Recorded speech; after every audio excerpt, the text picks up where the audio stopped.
Hi guys, ಇವತ್ತು ಏನಂದ್ರೆ cricket match ಇದೆ. Cricket match K K R ಮತ್ತು ಆರ್ ಸಿ ಬಿ ಇದೆ. ಆದ್ರೆ ಇಬ್ಬರಲ್ಲಿ ಗೆಲ್ಲುವುದು ಯಾರು, ಯಾವ ಟೀಮ್ ಗೆಲ್ಲಬಹುದು ಅಂತ ಈಗ ನಿಮ್ಗೆ ಹೇಳ್ತೀನಿ.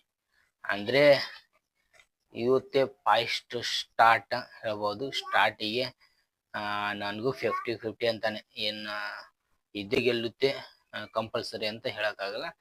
ಅದಕ್ಕೆ 50-50 ಹೇಳ್ತೀನಿ. ನೆಕ್ಸ್ಟ್ ವಿಡಿಯೋದಲ್ಲಿ ಕ್ಲಿಯರ್ ಆಗಿ ಯಾರು ಗೆಲ್ತಾರೆ ಅಂತ ಎಲ್ಲ ಡೀಟೇಲ್ಸ್ ಹೇಳ್ತೀನಿ. ಈಗ ಏನಂದ್ರೆ ಫಸ್ಟ್ ಆರ್ ಸಿ ಬಿ ಮತ್ತು ಕೆ ಕೆ ಆರ್ ಇದೆ.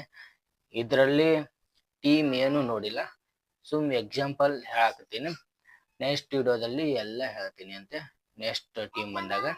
ಈಗ ನಮ್ಮ ಆರ್ ಸಿ ಬಿ ಕೂಡ ಇದೆ, ಅದಕ್ಕೆ ನಾನು ಹೆಂಗಂದ್ರೆ ನಾ ಗೆಲ್ಲೋದು ಯಾರಂದ್ರೆ ಆರ್ ಸಿ ಬಿನೇ ಗೆಲ್ಲೋದು. ಯಾಕಂದ್ರೆ ಅದು 50 ಇದೆ. ಕೆ ಕೆ ಆರ್ನು ಸ್ಟ್ರಾಂಗ್ ಇದೆ, ಆರ್ ಸಿ ಬಿನು ಸ್ಟ್ರಾಂಗ್ ಇದೆ. ಆದ್ರೆ ಹೇಳೋ ಪ್ರಕಾರ ಅಂದ್ರೆ ಕೆ ಕೆ ಆರ್ ಗೆಲ್ಬಹುದು ಅಂತ ಅನ್ಸುತ್ತೆ. ಆದ್ರೆ ಆರ್ ಸಿ ಬಿ ಮಾತ್ರ ಬಿಟ್ಕೊಡೋ ಮಾತೇ ಇಲ್ಲ. ಅದಕ್ಕೆ ಹೇಳ್ತಾ ಇದ್ದೀನಿ, ಆರ್ ಸಿ ಬಿನೇ ನನ್ನ ಪ್ರಕಾರ ಆರ್ ಸಿ ಬಿನೇ ಗೆಲ್ಲೋದು ಅಂತ. ನೀವು ಯಾರ ಕಡೆ ಇದ್ದೀರಂತ ಕಾಮೆಂಟ್ ಮಾಡಿ. ಆರ್ ಸಿ ಬಿ ಕೂಡ ಗೆಲ್ಲುತ್ತೆ ಅಂತ 50-50 ಅನ್ಸುತ್ತೆ. K K R R C B ಎರಡು ಸ್ಟ್ರಾಂಗ್ ಇದೆ. ಅದಕ್ಕೆ ಹೇಳೋ ಪ್ರಕಾರ ಮನ್ಸೇನು ಕೆ ಕೆ ಆರ್ ಗೆಲ್ಬಹುದು ಅನಿಸ್ತಿದೆ, ಆದ್ರೆ ನಮ್ದು ಏನಿದ್ರು ಆರ್ ಸಿ ಬಿನೇ. ಅದಕ್ಕೆ ಆರ್ ಸಿ ಬಿ ಗೆಲ್ಲುತ್ತಂತ ಮೈಂಡ್ ಅಲ್ಲಿ ಹೇಳ್ತಾ ಇದೆ.